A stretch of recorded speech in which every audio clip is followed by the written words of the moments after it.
Hello बच्चों, आज हम अपने YouTube चैनल में आपके लिए नेक्स्ट प्रॉब्लम लेकर आए हैं। उत्तराखंड बोर्ड में ये क्वेश्चन किस तरीके से पूछा जाता है और इसका समाधान हम किस तरीके से आसान लैंग्वेज में और अच्छे तरीके से कर सकते हैं ताकि हमें बोर्ड परीक्षा में अच्छे मार्क्स मिल जाएं। तो चलो देखते हैं बच्चों, और उम्मीद है कि पिछले वीडियो को आपने अच्छी तैयारी कर ली होगी। आइए आगे बढ़ते हैं। क्वेश्चन किस तरीके से ये बोर्ड एग्जाम में पूछा जाता है। परस्पर संपर्क में रखे हुए दो पतले लेंसों के संयोजन की फोकस दूरी के लिए सूत्र निगमित कीजिए। अथवा इस तरीके से भी ये पूछा जा सकता है, F1 और F2 फोकस दूरी के दो पतले लेंस संपर्क में रखे हैं, सिद्ध कीजिए कि संयुक्त लेंस की फोकस दूरी F बराबर F1 F2 upon F1 plus F2 होगी। ठीक है ना बच्चों। तो ये क्वेश्चन डेरिवेशन में आता है। किस तरीके से हम इसको करेंगे चलो देखते हैं।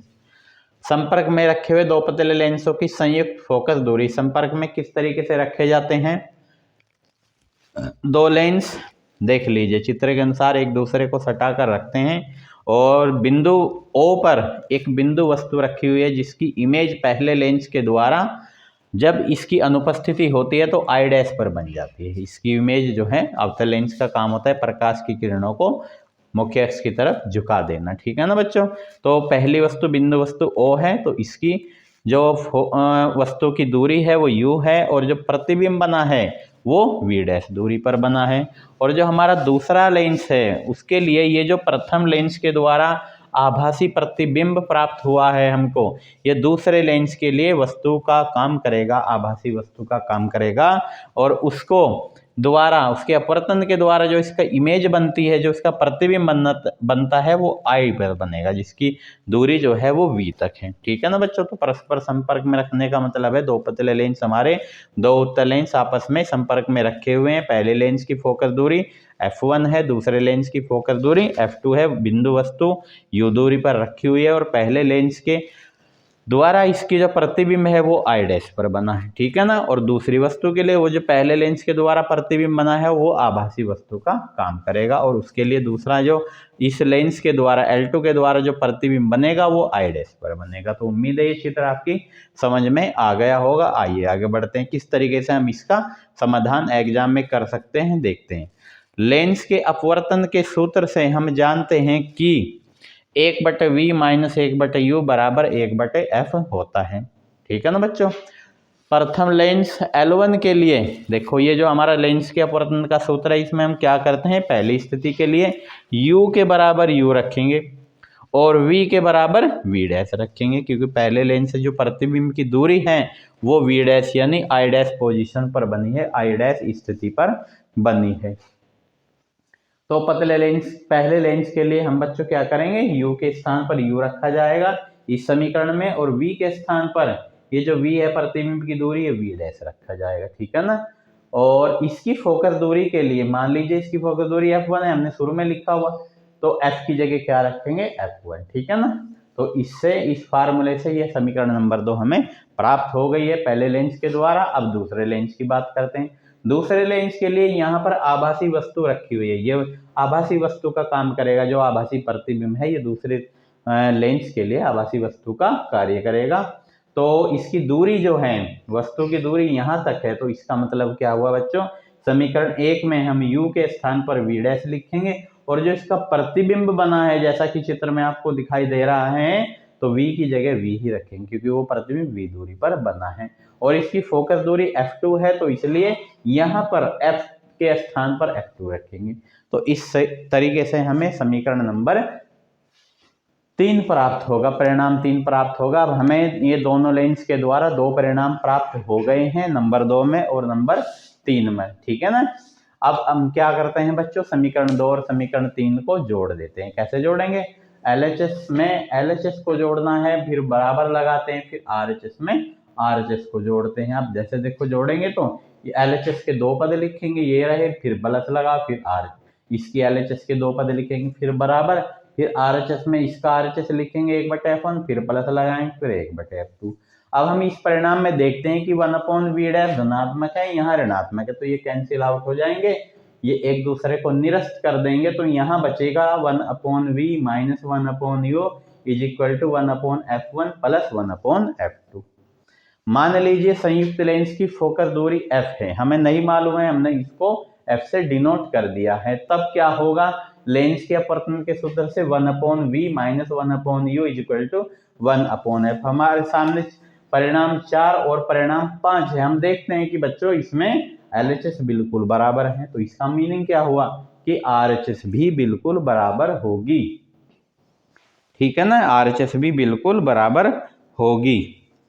RHS बिल्कुल बराबर होगी तो क्या हुआ, इसका मतलब कि ये LHS बराबर है तो RHS बराबर होंगी, तो इसके बराबर ये रख देंगे हम 1/f बराबर 1/f1 प्लस 1/f2।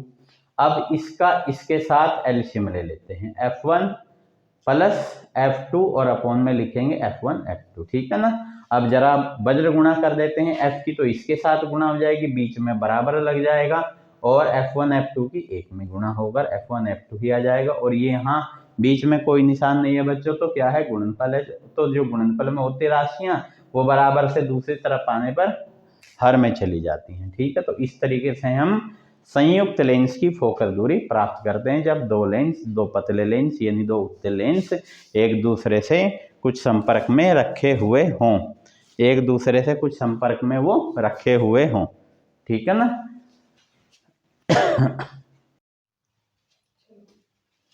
हेलो बच्चों, देखो जैसे इस वीडियो में बताया गया है कि दो पतले लेंस हैं। पहली कंडीशन थी कि जब दोनों लेंस उत्तल लेंस हैं, तो उत्तल लेंस के लिए हमने अनुभव कर दिया है और डेरिवेशन भी ये प्राप्त कर लिया है। पहले लेंस के लिए बिंदु वस्तु O पर रखी हुई है और उसका आभासी प्रतिबिंब I' पर बना है। तो ये जो लेंस के अपवर्तन का सूत्र है बच्चों, इसमें 1/v माइनस 1/u बराबर 1/f में हम प्रारंभिक लेंस के लिए u बराबर u रखेंगे और v बराबर v' रखेंगे, क्योंकि इसके लिए आभासी प्रतिबिंब I' पर बना है जाकर। और फिर इसी लेंस के सूत्र में दूसरे लेंस के लिए वस्तु की दूरी u के स्थान पर v' रखेंगे और प्रतिबिंब की दूरी v के स्थान पर v रखेंगे। तो दूसरा परिणाम यानी जो नंबर 3 पर परिणाम है वो हमें प्राप्त हो जाएगा। अब हम समीकरण 2 और 3 को जोड़ते हैं बच्चों। जोड़ने पर LHS के साथ जुड़ेगा और RHS के साथ जुड़ेगा। तो ये प्लस और माइनस ये एक दूसरे को निरस्त कर देंगे और ये बचेगा 1/v minus 1/u equal to 1/f1 plus 1/f2। मान लीजिए संयुक्त लेंस की फोकस दूरी f है, तो लेंस के अपवर्तन के सूत्र से हमें क्या रिजल्ट परिणाम प्राप्त होता है, 1/v minus 1/u equal to 1/f। अब हम समीकरण 4 और 5 की तुलना करके देखते हैं, तो इनकी LHS बिल्कुल बराबर है तो RHS भी बराबर होगी। तो इस तरीके से हम इसके एलसीएम ले लेंगे, f1 प्लस f2 और अपॉन में f1 और f2, और फिर इनकी वज्र गुणन करते हैं, तो f की गुणा f1 प्लस f2 में हो जाएगी और f1 f2 की गुणा 1 में हो जाएगी। और जो गुणनफल में होता है वो जब बराबर से दूसरी तरफ जाते हैं तो वो जो संख्या रखी होती है उसके हर में चला जाता है। तो इस तरीके से हमें संयुक्त लेंस की फोकस दूरी प्रथम स्थिति में जब दोनों लेंस उत्तल और उत्तल हैं ये प्राप्त हो जाती है। जिस तरीके से पहला परिणाम हमने प्राप्त किया है कि संपर्क में दो पतले लेंस रखे हुए थे, तो दूसरे रिजल्ट में हम ये लेते हैं बच्चों कि जब एक उत्तल लेंस हो और दूसरा अवतल लेंस हो, यानी पहले वाला कॉन्वेक्स हो दूसरा कॉनकेव लेंस हो। तो इस कंडीशन में क्या होता है, जैसे कि हमें ये परिणाम प्राप्त हुआ था 1/f is equal to 1/f1 plus 1/f2।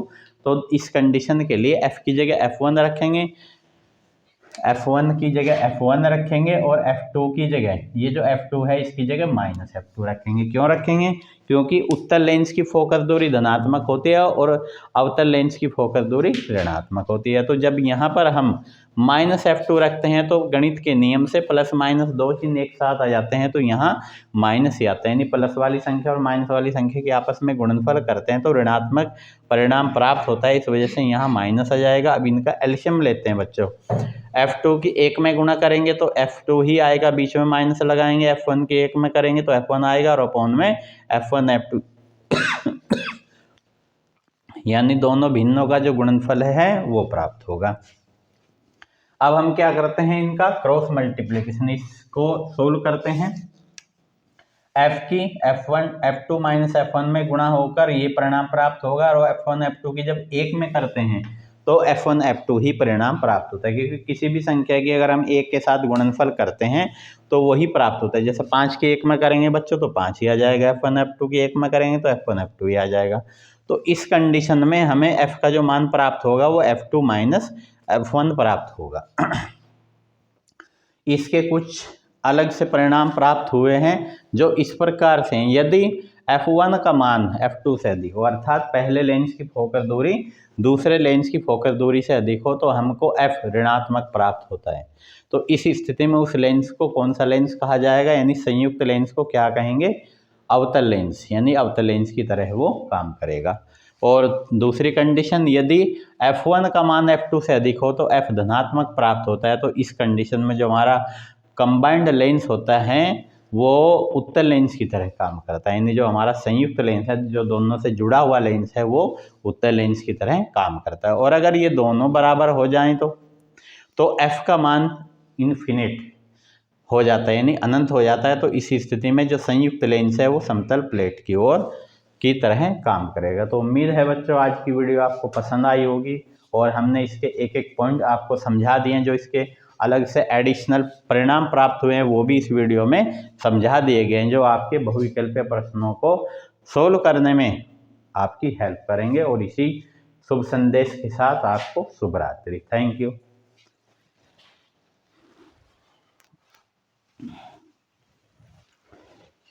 कितना टाइम लगेगा ऐप को